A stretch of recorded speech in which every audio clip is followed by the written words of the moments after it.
Good morning students. हमारे आज की क्लास में हम लोग जो है वह मॉडल्स के बारे में बात करने वाले हैं। तो मॉडल्स क्या होते हैं? तो मॉडल्स जो है वह ऑक्सिलरी वर्ब होते हैं। तो मॉडल्स ऑक्सिलरी वर्ब होते हैं। फिर उससे पहले हमारा आता है कि वर्ब क्या होते हैं। तो हम जो है वह मॉडल ऑक्सिलरी वर्ब को बहुत ही अच्छे से बेसिक से समझेंगे। तो सबसे पहला हमारा सवाल है वर्ब क्या होता है। तो वर्ब जो है वो पार्ट्स ऑफ स्पीच का एक ऐसा पार्ट है जिसका इस्तेमाल जो है स्टेट, अवस्था, पोसेशन, अधिकार या एक्शन किसी प्रकार के कार्य को दिखाने के लिए इस्तेमाल किया जाता है। एग्जाम्पल से समझते हैं। वर्ब का इस्तेमाल स्टेट दिखाने के लिए किया जाता है, जैसे अवस्था, जैसे मैं खुश हूँ, आई एम हैप्पी। तुम एक टीचर हो, यू आर ए टीचर। वह एक सुंदर लड़की है, she is a beautiful girl. तो यहाँ पे एम, आर और इज जो है वह स्टेट दिखा रहा है, अवस्था दिखा रहा है। नेक्स्ट हमारा आता है पोसेशन। पोसेशन का मतलब होता है अधिकार। अधिकार दिखाने का मतलब हो गया कि कोई चीज़ मेरी है। जैसे अगर मैं बोलता हूँ आई हैव अ कार, मेरे पास एक कार है। नेक्स्ट है ही हैज़ अ बुक, उसके पास एक किताब है। उसके बाद है दे हैड मनी, उनके पास पैसे है। तो इन तीनों के तीनों स्टेटमेंट में हम लोग क्या देख पा रहे हैं, किसी भी तरीके का पोसेशन, अधिकार के बारे में बताया जा रहा है। किसी के पास कार है, किसी के पास किताब है, तो किसी के पास पैसे है। नेक्स्ट हमारा आता है एक्शन। एक्शन मतलब किसी तरह का कार्य। जैसे एग्जाम्पल से Ram killed the tiger, Ram ने बाघ को मारा। अजय स्पीक्स लाउडली, अजय जो है वह बहुत तेज बोलता है। तो यहाँ पे किल्ड और स्पीक जो है वह एक्शन को दिखा रहा है। तो हम वर्ब के बारे में क्या समझ पा रहे हैं, वर्ब एक ऐसा वर्ड है जो किसी स्टेट, पोसेशन या एक्शन को दिखाता है। अब वैसे वर्ड जो किसी स्टेट या पोसेशन को दिखाते हैं उसे ऑक्सिलरी वर्ब या हेल्पिंग वर्ब बोलेंगे, और वैसे वर्ब जो एक्शन को दिखाते हैं उसे एक्शन वर्ब बोलेंगे। तो वर्ब के दो कैटेगरीज कौन कौन से हो गए, ऑक्सिलरी वर्ब या जिसे हेल्पिंग वर्ब भी बोलेंगे, और दूसरा हमारा आता है एक्शन वर्ब। पहला ऑक्सिलरी वर्ब, दूसरा एक्शन वर्ब। तो ऑक्सिलरी वर्ब क्या हो गया, सिंपल। ऑक्सिलरी वर्ब वैसे वर्ड्स होते हैं जो किसी भी तरह का स्टेट या पोसेशन दिखाते हैं, अवस्था या अधिकार दिखाते हैं। जैसे I have money, he has bike, he is my brother. तो हमारे ऑक्सिलरी वर्ब में जो है वह मुख्यतः has, have, had, is, am, are, was, were, do, does और डिड आते हैं। वही अगर हम बात करें एक्शन वर्ब के बारे में, तो वह किसी भी तरीके का एक्शन को शो करते हैं, किसी कार्य को शो करते हैं। जैसे वही एग्जांपल हो गया राम किल्ड अ स्नेक, यहाँ पे किल्ड जो है वह एक्शन वर्ब है। आई कंप्लीटेड माई वर्क, मैंने अपना काम किया, वह एक्शन वर्ब है। अब इन दोनों की कैटेगरी से हट करके एक और वर्ब होता है जिसे हम लोग मेन वर्ब के नाम से जानते हैं। अब यहाँ पे नाम से ही साफ हो जाता है, मेन वर्ब मतलब सेंटेंस का एक इम्पॉर्टेंट वर्ब होता है। मान के चलिए अगर हमारे पास यहाँ सेंटेंस दिया हुआ है आई एम ए बॉय, तो यहाँ पे एक ही वर्ब है, तो एम जो है वो हमारा मेन वर्ब कहलाएगा।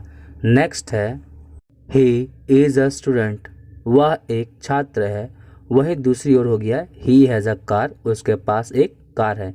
तो यहाँ पे हम लोग देख पा रहे एम, इज़ और हैज़ जो है वह सेंटेंस में एक ही बार आ रहा है और ओनली वर्ब है, तो इसे हम लोग मेन वर्ब भी बोल सकते हैं। तो ऑक्सिलरी वर्ब को मेन वर्ब हम कब बोलेंगे, जब सेंटेंस में एकमात्र वर्ब होता है। वही अगर हम दूसरी तरफ देखते हैं he has killed the tiger, उसने बाघ को मारा है। अब सवाल आता है कि यहाँ पे हमारा मेन वर्ब क्या है, तो यहाँ पे हमारा मेन वर्ब जो है वह किल्ड हो जाएगा, क्योंकि किल्ड जो है वो बेसिकली देखा जाए तो एक तरह का एक्शन शो कर रहा है, साथ ही साथ इसका इम्पोर्टेंस ज़्यादा है और सेंटेंस में मेन काम भी इसी का है। तो हम क्या बोल सकते हैं, किल्ड जो है वह हमारा मेन वर्ब है। नेक्स्ट देखते हैं he has taut a student, उसने एक छात्र को सिखाया। तो यहाँ पे हम देख पा रहे हैं टाउट जो है वह हमारा एक्शन वर्ब है, इसलिए हम बोलेंगे कि यह हमारे सेंटेंस का मेन वर्ब है। मेन वर्ब का कंसेप्ट ही वही होता है जिसका मुख्य कार्य हो। तो हम लोग पहले के सेंटेंस में देखे थे कि हैज़ जो है वह सेंटेंस का मेन वर्ब था, लेकिन यहाँ पे हैज़ जो है वह मेन वर्ब ना होकर के हमारा हेल्पिंग वर्ब कहला जाएगा, जिसे हम लोग ऑक्सिलरी वर्ब भी कहते हैं।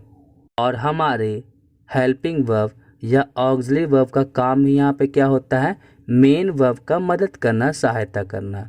तो अभी तक हम लोगों ने क्या समझा, वर्ब जो है वह स्टेट, पोसेशन और एक्शन को शो करता है।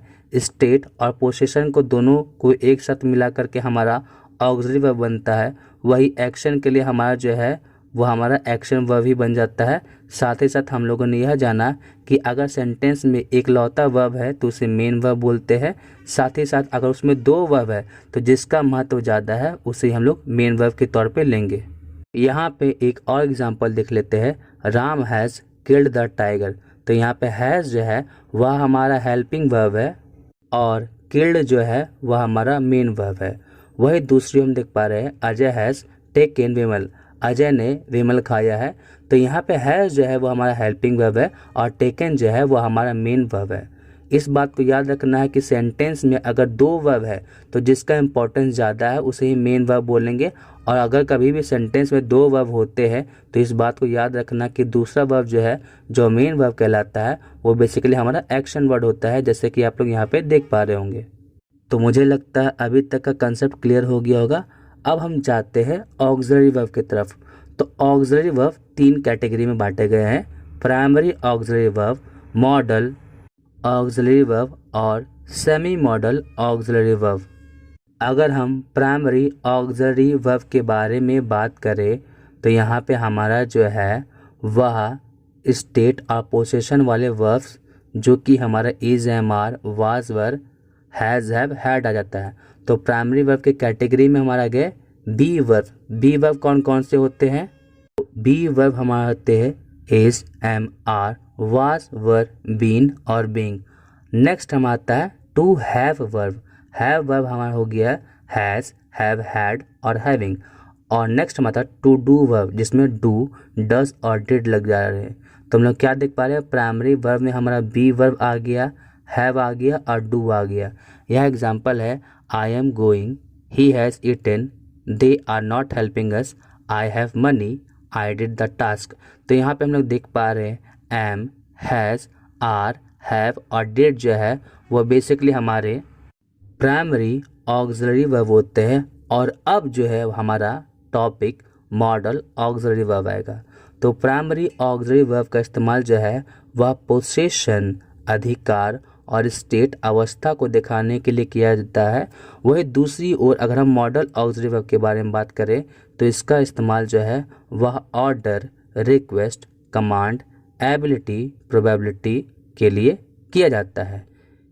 कुछ मॉडल वर्ब्स का नाम यहाँ पे आप देख पा रहे होंगे, जैसे can, could, may, might, shall, should, will, would, must, ought to, used to, need और डेयर जैसे जो है हमारे मॉडल वर्ब होते हैं।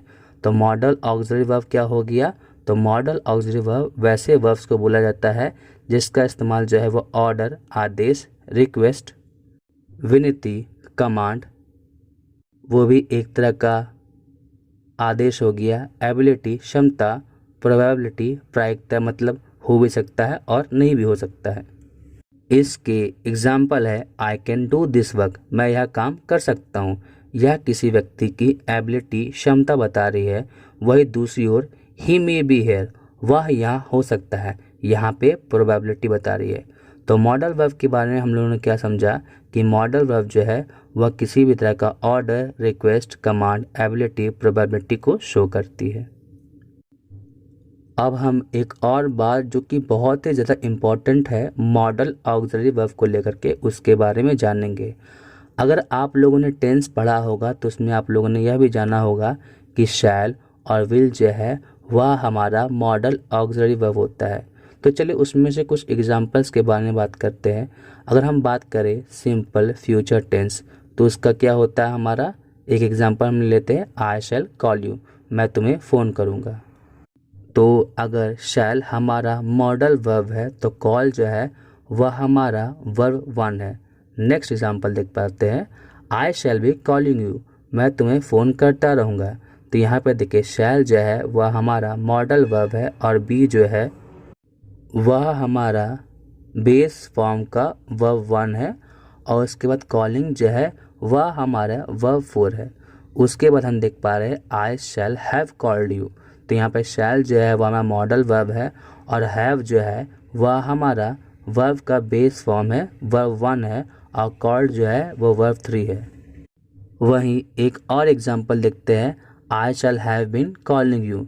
यहाँ पे शैल मॉडल वर्ब है, हैव जो कि हमारा वर्ब 1 का बेस फॉर्म है, उसके बाद बीन और वर्ब 4 है। तो इन सारे के सारे चीज़ों में हम लोग एक चीज़ कॉमन देख पा रहे हैं कि जितने भी मॉडल वर्ब है तो उसके बाद हमारा वर्ब का बेस फॉर्म ही आता है। तो इस बात को हमेशा याद रखना है कि मॉडल वर्ब के बाद हमारा जो भी वर्ब आएगा वह बेस फॉर्म में ही होगा, मतलब वर्ब 1 के फॉर्म में ही होगा। तो आई होप आपको आज की क्लास समझ में आई होगी। तो इसी तरीके से हमारा मॉडल का सीरीज़ शुरू होता है और आगे भी कंटिन्यू होगा और तब तक के लिए हमारे चैनल पे बने रहिए।